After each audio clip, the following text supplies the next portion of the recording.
सबै साथीहरुलाई वेलकम छ।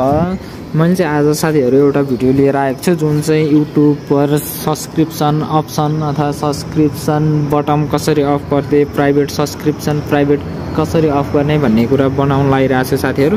त्यसको लागि चाहिँ सबैभन्दा पहिला हजुरहरुले युट्युब ओपन गर्नुपर्ने हुन्छ। युट्युबमा चाहिँ जुन आइडी हो त्यस आइडीमा आफूले यो आइडीलाई ओपन गर्नुपर्ने हुन्छ साथीहरु। यसरी ओपन गरिसकेपछि हाम्रो यो योर च्यानल भन्ने हुन्छ गाइजहरु। यहाँनेर यो योर च्यानलमा एकचोटी क्लिक गर्नु होला। यसरी योर च्यानलमा क्लिक गरिसकेपछि साथीहरु यहाँनेर देख्न सक्नुहुन्छ, यहाँनेर एउटा पेनको आइकन छ। यो पेनको आइकनमा यसरी क्लिक गर्नु होला साथीहरु। यसरी क्लिक गरिसकेपछि यहाँनेर देख्न सक्नुहुन्छ साथीहरु, यो प्राइभेसीमा keep all my subscription private भन्ने छ साथीहरु। यसलाई चाहिँ यसरी अफ गरिदिनु भयो भने यो चाहिँ सब्स्क्रिप्सन प्राइभेट अफ हुन्छ गाइजहरु। यो चाहिँ एकदमै चाहिँ प्रमोसन गर्ने बेलामा हरेक युट्युबर साथीहरुले चाहिँ सब्स्क्रिप्सन प्राइभेट तपाईको अफ गर्नुहोस् भनेर भनिराख्नु भएको हुन्छ।